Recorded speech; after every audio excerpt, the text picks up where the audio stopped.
നമ്മളുടെ ഇപ്പോൾ നാട്ടിക പഞ്ചായത്തിൽ നമ്മുടെ പ്രധാനമന്ത്രി വന്നിറങ്ങിയപ്പോൾ തന്നെ നമുക്ക് ഒരുപാട് പ്രതീക്ഷകൾ അവർക്ക് നേടിക്കൊടുക്കാൻ നമുക്ക് സാധിക്കുന്നു നമുക്ക് മനസ്സിലായിട്ടുണ്ട്. പിന്നെ നമുക്കൊരു എംപിനെ കിട്ടി. ആ എംപിനെ കിട്ടിയത് 9ാം വാർഡിൽ എന്താ പറയുക, നല്ലൊരു വിജയ ശതമാനമാണ് 9ാം വാർഡിൽ നിന്ന് കരസ്ഥമാക്കാനായിട്ട് സാധിച്ചിട്ടുള്ളത്. അതിന്റെ പേരിൽ തന്നെ നമുക്ക് ഈ ഉപതെരഞ്ഞെടുപ്പ് നമുക്ക് ടെൻഷനില്ലാതെ നമുക്ക് മുന്നോട്ട് പോകാം. ചേച്ചി, ഇപ്പോൾ ഇവിടെ BJP വിജയിക്കും അല്ലെങ്കിൽ ചേച്ചി വിജയിക്കുമെന്ന് പ്രതീക്ഷിക്കുന്നതിന്റെ പ്രധാനപ്പെട്ട കാരണം എന്താണ്? നമ്മുടെ കേന്ദ്ര ഗവൺമെന്റ് പല പദ്ധതികളും 9ാം വാർഡിലെ ജനങ്ങളുടെ ഇടയിൽ ഇതുവരെ എത്തിയിട്ടില്ല. പലരും ഞങ്ങൾ ചെല്ലുമ്പോൾ പറയും, ഇതൊന്നും ഞങ്ങൾക്ക് അറിയില്ല, ഇതുവരെ ഞങ്ങൾക്ക് അറിയാത്ത കാര്യങ്ങളാണ് ഇപ്പൊ നിങ്ങൾ പറഞ്ഞു തരണേന്ന് പറയാറുണ്ട്. നേരത്തെ ഈ ഒരു വാർഡിലെ പ്രതീക്ഷകൾ എങ്ങനെയാണ്? ഇവിടെ CPM-ന്റെ ഒരു കുത്തകയായിട്ട് ഒരുപാട് നാൾ നിന്നിരുന്ന സ്ഥലമാണ്. ഇത്തവണ ആ ഒരു കുത്തക പൊളിക്കുമോ BJP? പൊളിക്കും. 100% ജയം നമുക്ക് തന്നെ ഉറപ്പ്. കാരണം എന്ന് പറഞ്ഞാൽ ഇത്രയും നാളത്തെ ഭരണം എല്ലാവർക്കും അറിയാം. ഞങ്ങൾ ഇത്രയും വീട്ടിൽ പോയി, കുറെ വീട്ടിൽ പോയിട്ടും ഇപ്പോൾ CPM-ന്റെ വീട്ടിൽ പോയി, കോൺഗ്രസിന്റെ എല്ലാവരും നമുക്ക് സപ്പോർട്ടായിട്ടാണ് സംസാരിക്കുന്നത്. നമസ്കാരം. തൃശ്ശൂർ ജില്ലയിലെ നാട്ടിക പഞ്ചായത്തിൽ ഉപതെരഞ്ഞെടുപ്പ് നടന്നുകൊണ്ടിരിക്കുകയാണ്. 9ാം വാർഡിലാണ് ഈ ഒരു തെരഞ്ഞെടുപ്പ് നടക്കുന്നത്. ഏറ്റവും പ്രധാനമായിട്ട് BJP വലിയ രീതിയിൽ പ്രതീക്ഷ വെക്കുന്ന ഒരു വാർഡ് കൂടിയാണ്. സുരേഷ് ഗോപി മത്സരിച്ച സമയത്ത് വലിയ ഒരു വോട്ട് വർധനവ് ഉണ്ടായതാണ്. തൃശ്ശൂർ ജില്ലയിലെ അല്ലെങ്കിൽ തൃശ്ശൂർ പാർലമെന്റ് മണ്ഡലത്തിലെ എല്ലാ പഞ്ചായത്തിലും ഇതുപോലെ തന്നെ സമാനമായിട്ടുള്ള സ്ഥിതിയായിരുന്നു. ഈ സമയത്ത് ഇവിടെ മത്സരിക്കുന്ന ചേച്ചി നമ്മോടൊപ്പം ചേരുകയാണ്. ചേച്ചി നമസ്കാരം. നമസ്കാരം. ചേച്ചി പേരെന്തായിരുന്നു? ജ്യോതിദാസ്. ഇപ്പോൾ ഇവിടെ ഇലക്ഷൻ വരാനുണ്ടായ പ്രധാനപ്പെട്ട സാഹചര്യം എന്തായിരുന്നു? ഇവിടുത്തെ CPI-യുടെ മെമ്പറായിരുന്ന ഷൺമുഖൻ ചേട്ടൻ മരിച്ചു. അപ്പൊ അതിന്റെ പേരിലാണ് ബൈ ഇലക്ഷൻ വന്നത്. ഇപ്പോ ഈ ഒരു സ്ഥാനാർത്ഥി മരിക്കുന്ന ഒരു സമയത്ത് വരുന്ന ഒരു ഉപതെരഞ്ഞെടുപ്പിൽ സ്വാഭാവികമായിട്ടൊരു ഒരു സെന്റിമെന്റ്സ് ജനങ്ങളിടയിൽ ആ ഒരു പാർട്ടിക്ക് അനുകൂലമായിട്ടുണ്ടാവില്ലേ? ഇല്ല. ഇപ്പൊ ഇവിടെ ഞങ്ങള് വർക്കിനൊക്കെ പോകുമ്പോ അവിടെ കാണുന്നത് എന്താ വെച്ചാല് BJP-ക്കാണ് കൂടുതൽ സപ്പോർട്ട് കിട്ടുന്നത്.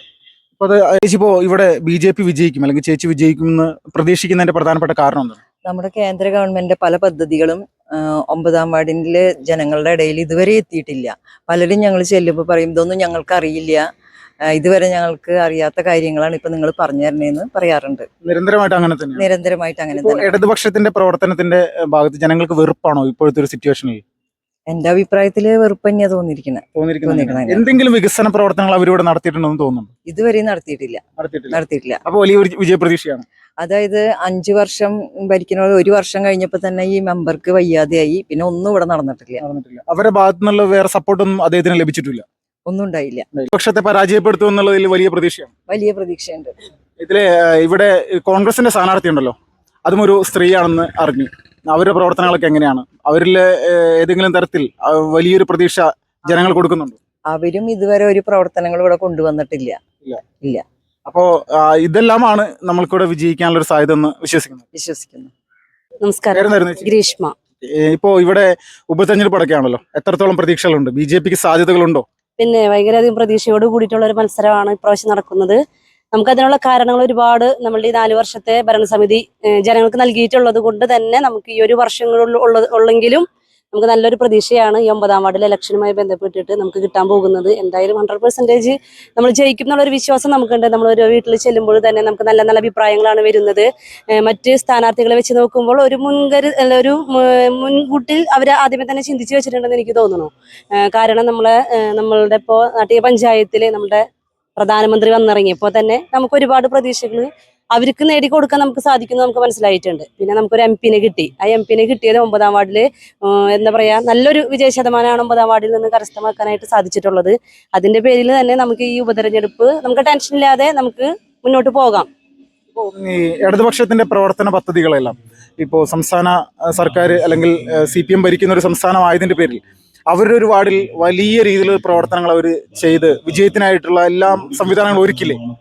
പൊതുവേ പറഞ്ഞു കഴിഞ്ഞാല് നമുക്ക് അങ്ങനെ ഈ 4 വർഷക്കാലങ്ങളായിട്ട് പൊതുവേ അങ്ങനെ പ്രത്യേകിച്ചുള്ളൊരു വികസനമൊന്നും പ്രത്യേകിച്ച് നടന്നിട്ടില്ല. ഇപ്പൊ നമുക്ക് നോക്കിയാൽ തന്നെ കാണാവുന്നതാണ് നമ്മളുടെ പഞ്ചായത്ത് എങ്ങനെയാണ് കെടുക്കുന്നത് എന്നും. ഒരു വികസന പദ്ധതി എടുത്ത് നോക്കിക്കഴിഞ്ഞാൽ എന്തെല്ലാം വികസനങ്ങൾ കൊണ്ടുവന്നിട്ടുണ്ടെന്ന് നമുക്ക് കൃത്യമായിട്ട് രേഖാമൂലം നമുക്ക് എടുക്കാൻ പറ്റുന്ന ഒരു സാഹചര്യം ഉണ്ടായാൽ പോലും ഒന്നും കാണാനായിട്ട് സാധിക്കില്ല എന്നാണ് എനിക്ക് തോന്നുന്നത്. കേരളത്തിൽ BJP ഏറ്റവും വലിയ ലീഡ് നേടിയ അല്ലെങ്കിൽ ഒരു നിയോജക മണ്ഡലം ചരിത്രത്തിൽ ആദ്യമായിട്ട് ഈ പാർലമെന്റ് തെരഞ്ഞെടുപ്പിൽ നാട്ടികയാണ്. 14,000-ഓളം വോട്ടുകൾ നേടിയിട്ടാണ് ഇവിടെ സുരേഷ് ഗോപി ലീഡ് ചെയ്തത്. അപ്പൊ അതെല്ലാം ഒരു പ്രതീക്ഷയായിട്ട് ഇത്തവണ കാണാൻ സാധിക്കും. അല്ലെങ്കിൽ പരമ്പരാഗതമായിട്ട് LDF നോട്ട് ചെയ്യുന്ന ഇവിടുത്തെ പഞ്ചായത്ത് ഇലക്ഷൻ നടക്കുന്ന സമയത്ത് അങ്ങനെ ചെയ്യുന്ന ആളുകൾ അവർക്ക് തന്നെ ചെയ്യാനുള്ള സാധ്യതയുണ്ട്.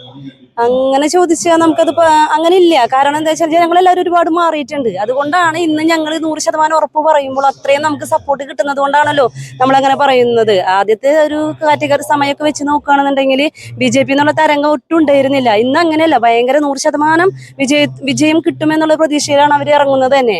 അപ്പൊ തന്നെ നമുക്കതൊരു പോസിറ്റീവ് അല്ലേ. പിന്നെ നമുക്ക് അങ്ങനെ ഒരു പ്രതീക്ഷയുടെ നെഗറ്റീവിന്റെ ഒരു ആവശ്യമില്ല നമുക്ക് ശരിക്കും പറഞ്ഞു. മതന്യൂനപക്ഷങ്ങളുടെ അത്യാവശ്യം സ്വാധീനമുള്ളൊരു വാർഡ് കൂടിയാണ്. അപ്പോൾ എങ്ങനെയായിരിക്കും ഇപ്പോൾ മുസ്ലിം വോട്ടർമാര് പരമ്പരാഗതമായിട്ട് UDF-നും LDF-നും മാറി മാറി വോട്ട് ചെയ്യുന്ന ആളുകളാണ്.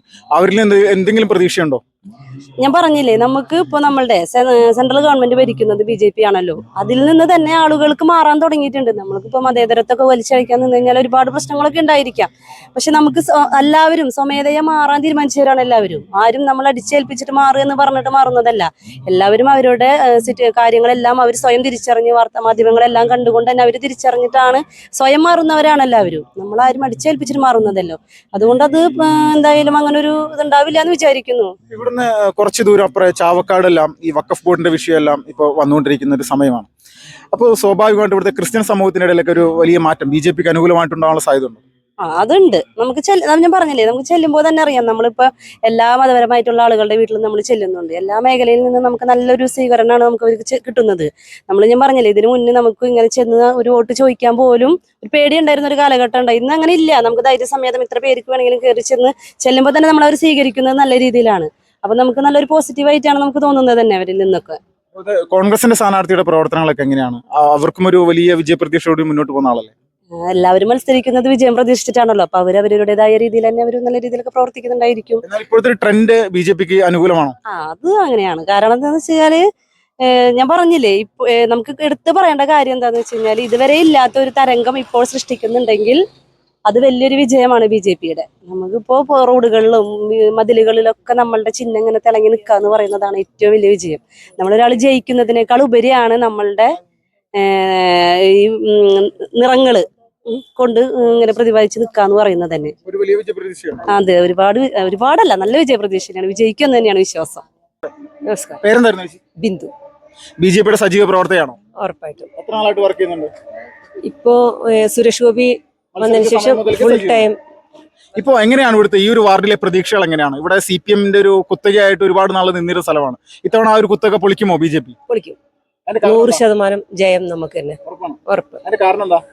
കാരണം എന്ന് പറഞ്ഞാൽ ഇത്രയും നാളത്തെ ഭരണം എല്ലാവർക്കും അറിയാം. ഞങ്ങൾ ഇത്രയും വീട്ടിൽ പോയി, കുറെ വീട്ടിൽ പോയിട്ടും ഇപ്പൊ CPM-ന്റെ വീട്ടിൽ പോയി, കോൺഗ്രസിന്റെ എല്ലാവരും നമുക്ക് സപ്പോർട്ടായിട്ടാണ് സംസാരിക്കുന്നത്. അവർ ഭരണം കണ്ടുകൊണ്ട് തന്നെയാണ് നമുക്ക് സപ്പോർട്ട് ചെയ്തിട്ട് സംസാരിച്ചിട്ടുള്ളത്. അതുകൊണ്ട് ഉറപ്പായിട്ടും ജയിക്കും തന്നെയാണ് കുറച്ച് വിശ്വാസം. നമസ്കാരം. പ്രിയങ്ക. എത്ര വർഷമായിട്ട് BJP-യുടെ സജീവ പ്രവർത്തകയാണ്? ഇപ്പൊ ഞാൻ സുരേഷ് ഗോപിയുടെ ലക്ഷ്യം വന്നപ്പോ ഞാനായിട്ട് മുന്നിട്ട് ഇറങ്ങിയതാ ഇതിലേക്ക് വർക്ക് ചെയ്യാൻ വേണ്ടിയിട്ട്. അന്ന് ഇങ്ങനെ പ്രവർത്തനത്തിൽ ഇറങ്ങാനുള്ള കാരണം എന്താ? സുരേഷ് ഗോപിനോടുള്ള ഇഷ്ടവും പിന്നെ ഞങ്ങള് BJP-ക്കാർ തന്നെയാണ്. ഇത്തവണ ഇവിടെ ഈ വാർഡ് ഇലക്ഷൻ വരികയാണല്ലോ, അപ്പൊ എത്രത്തോളം പ്രതീക്ഷയുണ്ട് ഇവിടെ? ഇവിടെ എന്നല്ല, എല്ലാ വാർഡിലും BJP-ക്കാർക്ക് നല്ല പ്രതീക്ഷയുണ്ട്. ഞങ്ങൾ ഇറങ്ങിയപ്പോ മാറ്റമുണ്ട്. ഈ വാർഡിൽ എന്താണ് ഇത്രത്തോളം പ്രതീക്ഷിക്കാനുള്ള ഒരു കാരണം എന്താ? ഈ വാർഡില് ഇതുവരെ വികസനം ഒന്നും ഉണ്ടായിട്ടില്ല. അതുകൊണ്ട് നല്ല പ്രതീക്ഷയുണ്ട്.